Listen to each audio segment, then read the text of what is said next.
दूर हेबो दादन समस्या आरंभ हेबो हिडसिंह जल प्रकल्प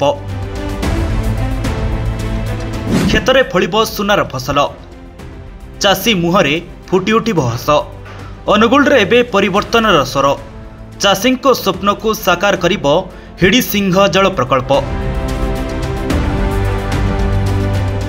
प्रकल्प को नहीं बंतलार अनेक अंचल रे एबे खेली जाइछि खुशीर लहरी दीर्घ दिन धरी शह शह हेक्टर जमी जलसेचित हेबाकु जाउछि। खरीफ ऋतुरे 2366 एकर जमी हेबो जलसेचित रबी ऋतुरे 740 हेक्टर जमी जलसेचित हेबो उपकृत हेबे 50,000 चाषी। प्रकल्पर सर्भे काम सरिथिबा बेले एहा सह केंद्रीय जल आयोग द्वारा एहा अनुमोदन होईछि। दीर्घ दिन धरी चाषी स्वार्थ पई वर्तमान विधायक प्रताप चंद्र प्रधान स्वरोत्तोलन करि आसिछन्ति। निर्वाचन जितिबा परे विधानसभा रे प्रकल्प को नहीं मध्य प्रश्न उठाई सारिछन्ति। बारंबार आज की 15-20 वर्ष होला से अंचल दाबी अच्छी किंतु आज पर्यंत ता परिवेश मंजूरी हो पारनी।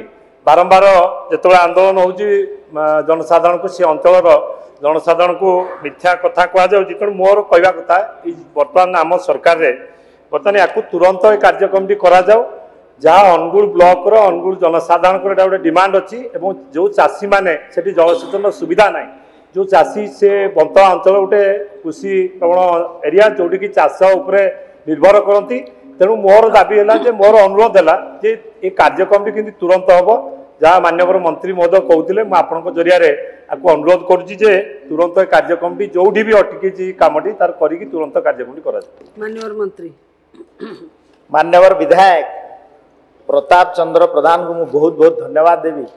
निश्चित भाव में माननीय विधायक प्रताप चंद्र प्रधान कर जो आवेग आमे ई प्रकल्पर डीपीआर सेंट्रल वाटर कमिशन पाखरे आमे दाखल करिछु करा जाई अछि एवं आनुषंगिक कार्य पाई जेतेबेले आमे सेंट्रल वाटर कमिशन रो अनुमति पाइबू निश्चित भाव में खूब शीघ्र टेंडर आह्वान करा जिवो एवं ताकू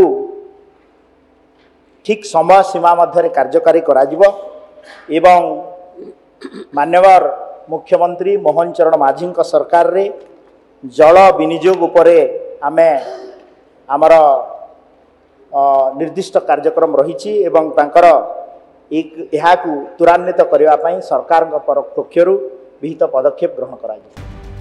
एही हिडसिंह जल प्रकल्पर कार्य खूब शीघ्र आरंभ हेबाकु जाउछि। सुखिला पड़िथिबा बंतला अंचलर हेक्टर हेक्टर चाष जमी जलसेचित हेबो।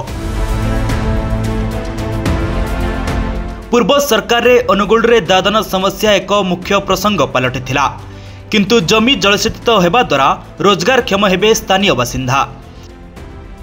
ब्यूरो रिपोर्ट अनुसंधान न्यूज।